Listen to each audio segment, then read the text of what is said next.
I don't believe in taking right decision. I take decision and then make them right.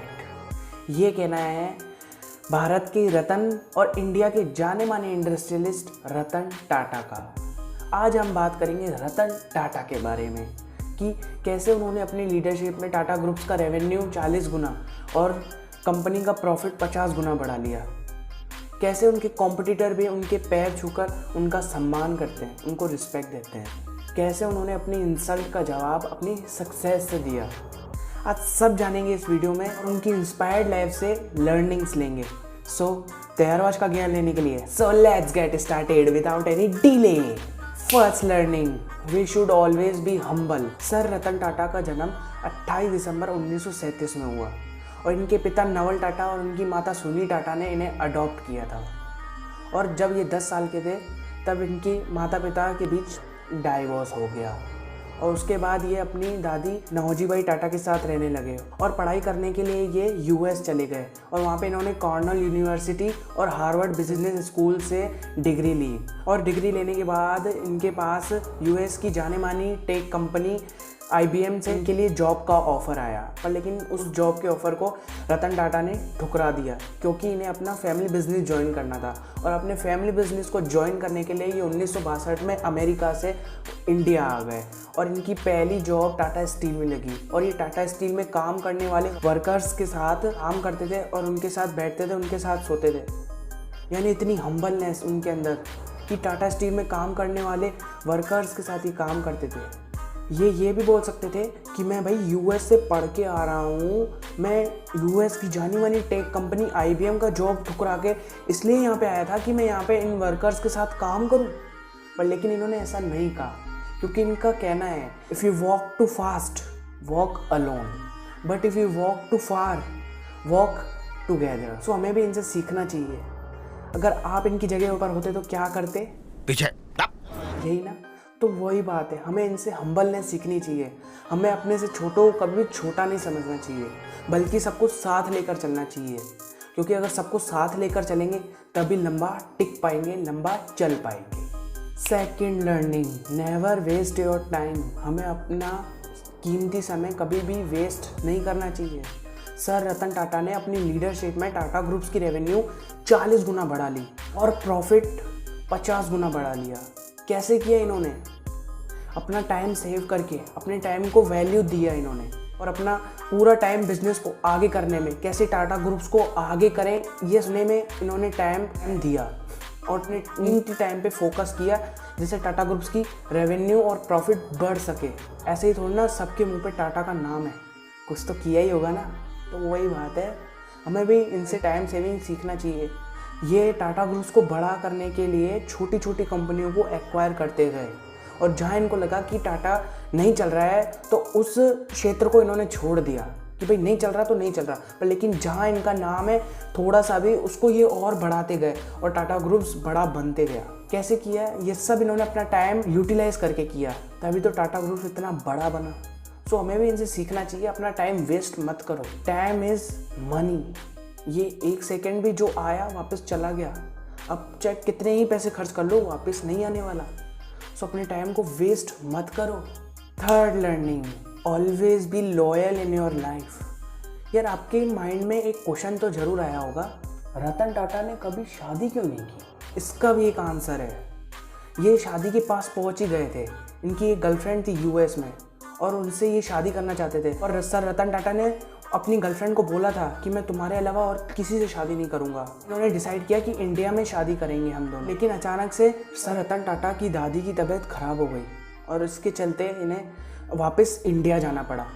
पर लेकिन पीछे से इन्होंने अपनी गर्लफ्रेंड को बोला था कि मैं अभी हाल ही फिलहाल के लिए इंडिया जा रहा हूँ, तुम बाद में आ जाना, फिर हम दोनों शादी कर लेंगे।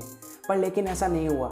वो जैसे ही इंडिया पहुँचे वहाँ पे पीछे से इनकी गर्लफ्रेंड ने किसी और से शादी कर ली। और लेकिन इन्होंने अपनी गर्लफ्रेंड को बोला था कि मैं तुम्हारे अलावा अपनी लाइफ में और किसी से शादी नहीं करूँगा, तो इन्होंने कभी भी किसी के साथ शादी नहीं की। ये अपनी लाइफ में अपनी गर्लफ्रेंड के प्रति लॉयल रहे। सोचो, वो गर्लफ्रेंड ही सर रतन टाटा के प्रति लॉयल नहीं रही और सर रतन टाटा उसके प्रति लॉयल रहे। कितनी बड़ी बात है। क्योंकि ये बोलते हैं कि मैं फालतू की चीज़ें नहीं बोलता, अब काम की चीज़ें बोलता हूँ। जो भी बोलता हूँ उसको करके ही दम लेता हूँ। I tend to not say things loosely. I try to live up to whatever I've said, the commitments I've made. चाहे कुछ भी हो जाए, सीधी सी बात। सो क्या हम अपने प्रति लॉयल हैं? हम बोल तो देते हैं कि मेरा गोल ये है, ये है, ये है, मैं अपने गोल को अचीव करूँगा, और हमको वापस, हाँ भाई रोहित आजा पबजी खेलते हैं, ये है हमारा टाइम। हम गोल तो बड़े बना लेते हैं, पर लेकिन उसको अचीव करने के लिए जो टाइम चाहिए होता है, जो मेहनत चाहिए होती है, जो स्ट्रगल चाहिए होता है, वो नहीं करना चाहते। जो भी अपने मुंह से बोलते हैं उसको करते नहीं है, बस बोलते रहते हैं। क्या हम ये ठीक है? हमें इनसे सीखना चाहिए। कम बोलो, पर जो भी बोलो उसको करके ही दम लो। Fourth learning, always keep helping others. जब भी देश को मदद की ज़रूरत पड़ी है, सर रतन टाटा सबसे पहले आगे आए हैं। फिर चाहे वो 26/11 का आज अटैक क्यों ना हो या फिर कोरोना का टाइम, ये कभी भी पीछे नहीं हटे देश की हेल्प करने से। 26/11 का जब अटैक हुआ था ना ताज होटल में, तब वहाँ पे कई वर्कर्स मर गए थे, कई वर्कर्स को गोलियां लगी थी, कई कस्टमर को गोलियां लगी थी, कई घायल हुए थे, पर लेकिन 20 दिन में उन्होंने सबकी हेल्प की। जो मर गया है उनकी फैमिली को लाइफ टाइम इनकम आने का वादा किया और इनकम दे रहे हैं लाइफ टाइम, और जो घायल हुए हैं उनकी भी हेल्प की इन्होंने। और जो वर्कर हमले से एक दिन पहले ही जॉब में लगा था उसकी भी इन्होंने हेल्प की। और इसके साथ साथ जो पुलिस वाले मारे गए थे, जो पान वाले, थड़ी वाले, वो सब जो मछुआरे मारे गए थे, उन सब की इन्होंने हेल्प की। क्योंकि कहते हैं ना, आगे आकर दान दे जिनके होते भाव, श्रेष्ठ लगे स्वभाव में निर्मल होता स्वभाव। सो रतन टाटा भी अपने स्वभाव से बिल्कुल निर्मल है, दान देने में हमेशा आगे आते हैं। टाटा की सारी जनरेशन भारत को हेल्प करने में हमेशा पहले उतरती है। फिर चाहे रतन टाटा क्यों ना हो या फिर JRD टाटा। अगर आप कहोगे JRD टाटा पे भी वीडियो बनाओ, तो मैं JRD टाटा पे भी वीडियो बनाऊंगा, कमेंट में बताओ मुझे। सो हमें इनसे सीखना चाहिए कि हमेशा दूसरों की हेल्प करें। आप एक बार सोचो कि आपने कब अपने से नीचे लेवल रहकर दूसरों की हेल्प करी थी, और जब याद आ जाए ना तो कमेंट में बताना जरूर। Fifth learning, be honest in your life. Sir Ratan Tata अपनी पूरी लाइफ में हमेशा ईमानदार रहे हैं, ऑनेस्ट रहे हैं, और फिर चाहे किसी भी क्षेत्र में क्यों ना हो, इन्होंने टाटा ग्रुप्स का प्रोडक्ट एक नंबर बनाया है। अब टाटा मोटर्स में देख लो, टाटा हैरियर, टाटा सफारी, टाटा अल्टोज, ये सारे ब्रांड जो भी एक नंबर है। कोई भी मतलब इतना बढ़िया इंटीरियर है इनका, इतना बढ़िया प्रोडक्ट है, ये अपने प्रोडक्ट बनाने में कभी भी है ना बेईमानी नहीं करते हैं। फिर चाहे कोई सा भी प्रोडक्ट क्यों ना हो, हमेशा अपनी बिजनेस में ऑनेस्टी को लेते हैं ये। इनफैक्ट ये अपनी कंपनी में ऐसे एम्प्लॉयज़ को लेते हैं जो कि ऑनेस्ट हो अपनी लाइफ में और मेहनती हो, क्योंकि ये बोलते हैं कि काम तो हम सिखा लेंगे, पर लेकिन वो ईमानदार होने चाहिए और ऑनेस्ट होने चाहिए।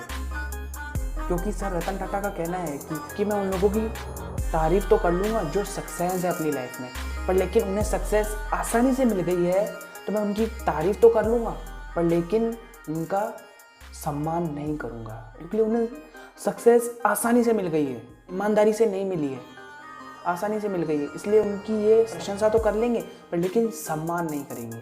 सो हमें भी उनसे सीखना चाहिए कि अपनी लाइफ में हमें हमेशा ऑनेस्ट रहना चाहिए। अगर आप कोई दुकानदार हो तो आप उससे ऑनेस्टी से बात करोगे तो आपका कस्टमर भी लॉयल होके हमेशा आपके पास आएगा, क्योंकि आपने उसके सामने ऑनेस्टी दिखाई है, पूरा सच बोल दिया है उसको।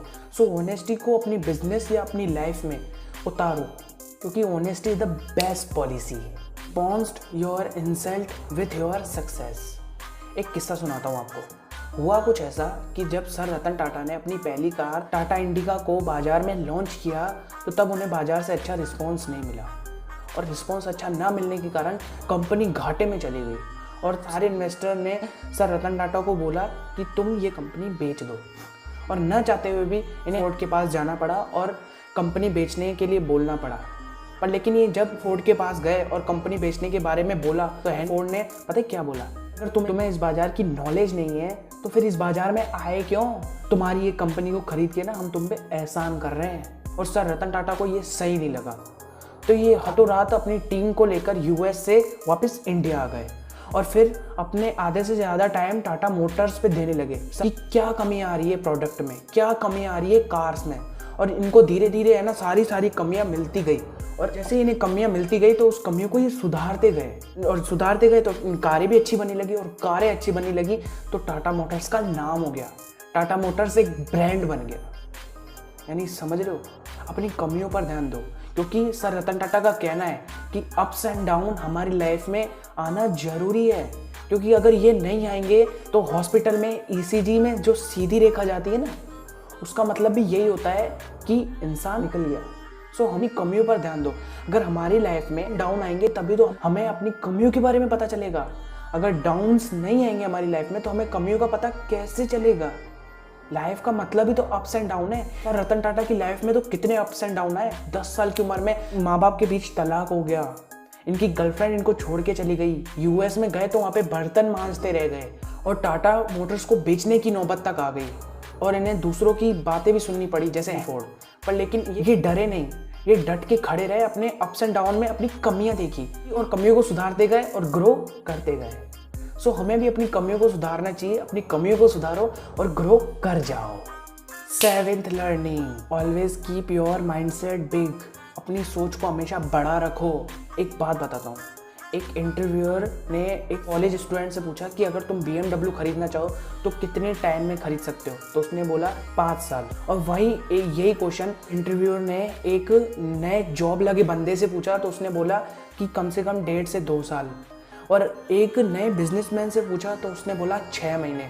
और सर रतन टाटा से ये सवाल पूछा कि आपको BMW खरीदने में कितना टाइम लगेगा, तो सर रतन टाटा ने बोला कि कम से कम 5 साल। तो इंटरव्यूअर ने पूछा क्या 5 साल लगेंगे आपको? बोला भाई BMW इतनी छोटी भी कंपनी नहीं है कि मैं उसे 5 साल के अंदर खरीद लूँ।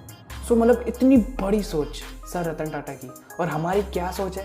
एक छोटी सी मार्केट में दुकान हो, वहाँ के हम सेठ हों और सुबह सुबह को चाय नाश्ता करके दुकान पे जाएं और दुकान पे जाके गल्ले पर बैठें, गल्ले पर बैठ के ये पैसे गिने और जो भी कस्टमर आए तो पता है क्या बोले, हाँ भाई छोटू, हाँ बेटे दीदी को 6 नंबर जूती दिखा दे बेटा, हाँ शाबाश। ये सोच है हमारी, इतनी छोटी सी सोच। अगर छोटी सी सोच रखेंगे तो छोटा ही मिलेगा, छोटी लाइफ मिलेगी यार। अगर बड़ी सोच रखोगे तो बड़ी लाइफ मिलेगी, हाँ तक पहुंच सकते हो, पता भी नहीं चलेगा तुम्हें। समझ रहे हो? अपनी लाइफ में हमेशा बड़ी सोच रखो, क्योंकि सर रतन टाटा का कहना है कि लोहे को और कोई नहीं, उसकी जंग ही उसे ख़त्म करती है। और उसी प्रकार एक इंसान का माइंड सेट ही उसको ख़त्म करता है। अगर उसका छोटा माइंड सेट होगा तो वो छोटे लेवल पे रह जाएगा और जिसका बड़ी सोच होगी वो बड़े पद पे पहुंच जाएगा। मेहनत इसी बात की है कि बड़ा करने में दम नहीं चाहिए, बड़ा सोचने में दम चाहिए। बड़ा सोचोगे ना तो आधे से ज़्यादा काम तो यूं ही हो गया। बड़ी सोच रखो, छोटी सोच पे मत पड़े रहो। और अगर दुनिया आपको बोलती भी है कि क्या कर लेगा रे तू, लेकिन उनकी बातों पे ध्यान मत दो। अपने काम से काम रखो और अपने गोल पे फोकस करो, तो कभी ना पक्का गोल को अचीव कर लोगे। सो अपने माइंडसेट को हमेशा बड़ा रखो। 8th learning, bring to success into your life but not your mind. यानी अगर आप सक्सेस हो चुके हो तो सक्सेस को अपनी लाइफ में उतारो, अपने माइंड में नहीं। सर रतन टाटा इतने ग्रो हुए अपनी लाइफ में, इतनी सक्सेस अचीव की, पर लेकिन फिर भी उन्होंने कभी भी घमंड नहीं किया। हमेशा विनम्र रहे, विनम्र स्वभाव। अपनी सक्सेस को अपनी लाइफ में तो उतार दिया, पर लेकिन अपने माइंड में नहीं उतारा, क्योंकि माइंड में उतारने से घमंड पैदा होता है, अहंकार पैदा होता है और अहंकार से बुद्धि का नाश होता है। सर रतन टाटा अपनी लाइफ में इतने विनम्र हैं कि इनके कॉम्पिटिटर यानी इन्फोसिस के फाउंडर नारायण मूर्ति भी इनके पैर छूकर इनका सम्मान करते हैं। ये नारायण मूर्ति है और ये विनम्रता की मूर्ति है। हमें छोटी मोटी सक्सेस मिल जाती है तो हम हवा मचा के बैठ जाते हैं, अपने से है ना बराबरों को अपने से छोटा समझने लगते हैं। सो अगर आप अपनी लाइफ में सक्सेस अचीव कर लेते हो तो कभी भी अपनी सक्सेस को अपने माइंड में मत उतारो, अपने माइंड को हमेशा काम रखो। पर लेकिन जिस दिन आपके अंदर घमंड आ गया ना, उसी दिन आपका डाउनफॉल चलता रहेगा। अपनी लाइफ में कभी भी घमंड मत करो, विनम्रता को उधारो, क्योंकि ये सब इधर छोड़ जाना है। सो आज के इस वीडियो से हमने ये सीखा, first learning, we should always be humble, don't waste your time. Third learning, always be loyal in your life. Fourth learning, always be keep helping others. Fifth learning, be honest in your life. Sixth learning, response your insults with your success. 7th learning, always keep your mindset big. 8th learning, bring to success into your life but not your mind. So sir Ratan Tata की इन learnings को अपनी life में उतारो और grow कर जाओ. So I hope you enjoy this video, और अगर वीडियो अच्छी लगी हो तो लाइक कर देना और चैनल को सब्सक्राइब भी कर देना, बेल आइकन दबा भी देना. मिलते हैं अपने अगले वीडियो में. Have a nice day.